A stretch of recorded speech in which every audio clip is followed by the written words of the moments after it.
8월 3일 새벽 말씀 묵상 시작하겠습니다. 하나님 아버지, 오늘도 주님의 은혜와 사랑을 의지하며 이 하루를 시작합니다. 우리에게 말씀하여 주시고 주의 말씀 따라 살 수 있는 믿음과 용기를 허락하여 주옵소서. 예수님 이름으로 기도드립니다. 아멘. 오늘은 이사야서 22장 1절에서 14절까지 말씀 함께 읽고 묵상하도록 하겠습니다. 이사야서 22장 1절에서 14절 말씀입니다. 이것은 환상 골짜기를 두고 하신 엄한 경고의 말씀이다. 너희가 무슨 변을 당하였기에 모두 지붕에 올라가 있느냐. 폭동으로 가득 찬 성읍, 시끄러움과 소동으로 가득 찬 도성아. 이번 전쟁에 죽은 사람들은 칼을 맞아 죽은 것도 아니고 싸우다가 죽은 것도 아니다. 너희 지도자들은 다 도망치기에 바빴고 활로 한번 쏘아보지 못하고 사로잡혔다. 사로잡힌 너희들도 아직 적군이 멀리 있는데도 질에 겁을 먹고 도망가다가 붙잡혀서 포로가 되었다. 그러므로 내가 통곡한다. 다들 비켜라. 혼자서 통곡할 터이니 나를 내버려 두어라. 내 딸, 내 백성이 망하였다고 나를 위로하려고 애쓰지 말아라. 주 만군의 하나님께서 친히 환상 골짜기에 혼란과 학대와 소란을 일으키시는 날을 이르게 하셨다. 성벽이 헐리고 살려달라고 아우성치는 소리가 산에까지 사무쳤다.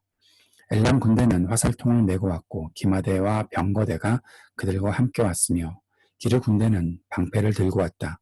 너의 기름진 골짜기들은 병거부대의 주둔지가 되었고 예루살렘 성문 앞 광장은 기마부대의 주둔지가 되었다. 유다의 방어선이 뚫렸다. 그때 너희는 수풀궁에 있는 무기를 꺼내오고 다윗성에 뚫린 곳이 많은 것을 보았고 아랫 못에는 물을 저장하였다.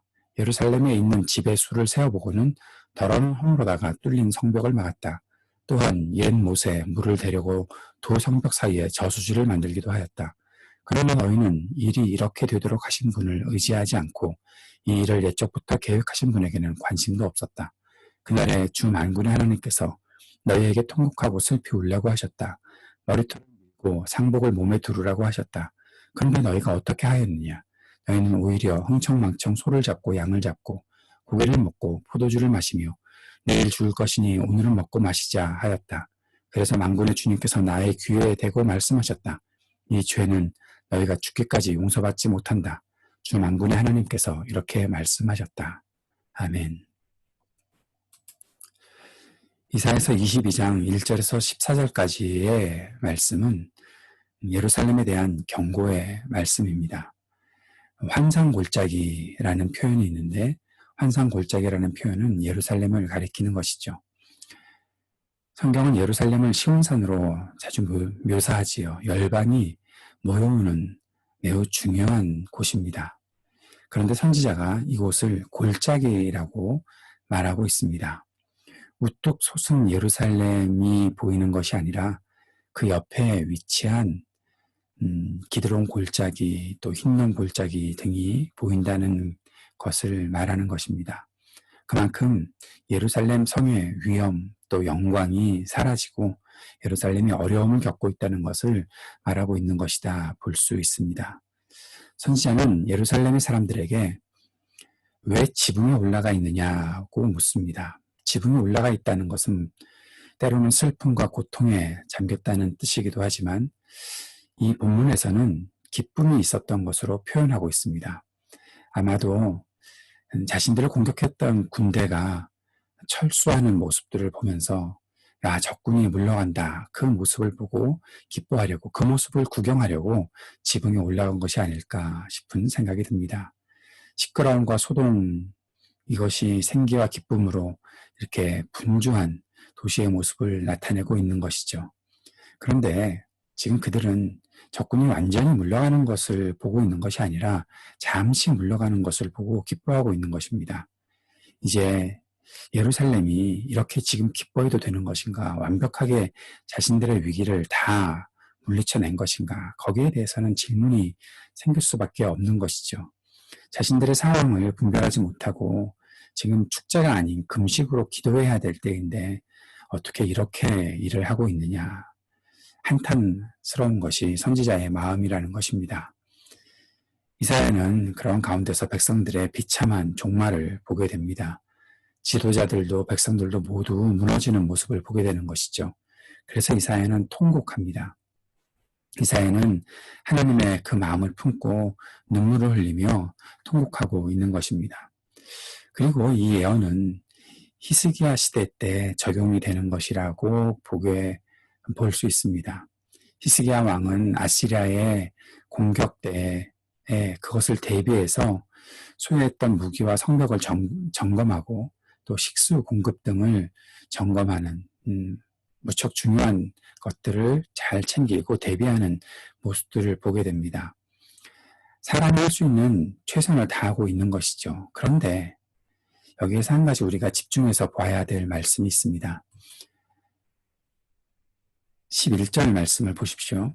또한 옛 못에 물을 대려고 두 성벽 사이에 저수지를 만들기도 하였다. 그러나 너희는 일이 이렇게 되도록 하신 분을 의지하지 않고 이 일을 옛적부터 계획하신 분에게는 관심도 없었다. 사람이 할 수 있는 최선을 다해서 모든 것들을 준비하는 건 무척 중요한 일이라는 것입니다. 그런데 말입니다. 하나님께 간구해야 하지 않겠습니까? 하나님께 의지해야 되는 것 아닙니까? 왜냐하면 지금 이렇게 아시리아의 공격이 있고 전쟁으로 인해서 어려움을 겪게 되는 이 모든 이유가 무엇입니까?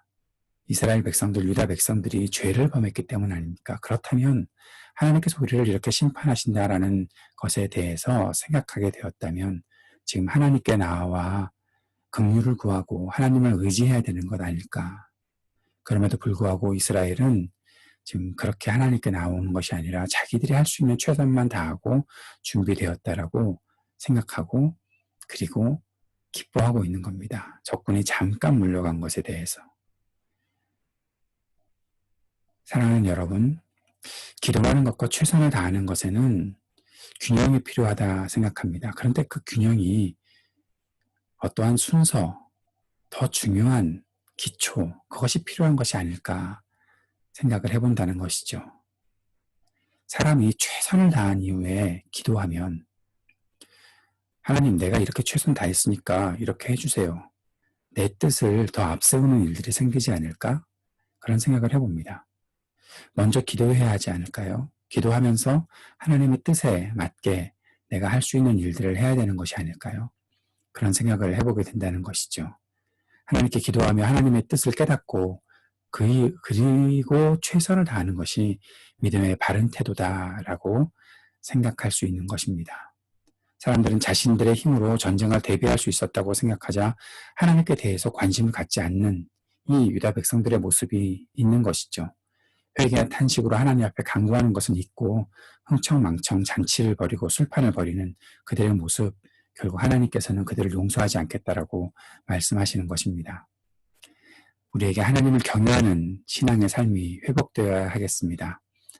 형통한 삶을 살 때 더욱 겸손히 하나님께 감사해야 하고 어려운 때에는 더욱더 하나님 앞에 엎드려 간구하는 긍휼을 구하는 삶이 우리들에게 있어야 하겠습니다. 사람으로서 해야 할 일을 하는 것이 중요하지만 하나님 앞에 무릎을 꿇는 것보다 중요한 일은 없다 생각해 봅니다. 오늘도 주님 앞에 긍휼을 구합시다. 주님만 전적으로 신뢰하고 의지하고 살겠습니다. 그러한 믿음을 가지고 주님 앞에 나아가는 이 아침이 되었으면 좋겠습니다. 코비드-19으로 인해서 어려움을 겪는 이 시대를 주님께서 긍휼히 여겨주시고 좋게 회복할 수 있도록 그리고 극복할 수 있도록 주님 우리 모두에게 지혜와 인내와 절제, 믿음을 허락하여 주옵소서. 간구하는 이 아침이 되었으면 좋겠습니다. 이 땅의 인종차별을 그치게 하시고 이로 인한 희생이 더 이제는 없도록 주님 앞에 또 간절히 기도합시다. 우리 조국을 위해서도 평화와 화해가 이루어지게 하시고 또 어려움을 극복할 수 있는 지혜를 허락하여 주옵소서. 기도했으면 좋겠습니다. 우리 청년들이 돌아오고 있고 많이들 돌아왔습니다. 새 학기를 잘 준비할 수 있게 도와주십시오. 주님 앞에 간구하고 또 지혜롭게 모든 일들을 감당해 나갈 수 있도록 해달라고 기도합시다. 우리 IT 동열 선교사님을 위해서 우리 교우들의 가정과 자녀들을 위해서 새 학기를 준비하는 우리 자녀들에게도 지혜와 용기, 믿음을 허락하여 주옵소서. 기도할 수 있었으면 좋겠습니다. 기도하겠습니다. 하나님 아버지, 오늘도 저희들에게 베풀어 주시는 이 은혜를 기억하고 주님 바라보며 살아가는 우리 모두가 되도록 인도하여 주옵소서. 주님을 의지하며 우리의 삶을 최선을 다해 임할 수 있는 하나님의 백성들 될 수 있도록 도와주옵소서. 예수님 이름으로 기도드립니다. 아멘.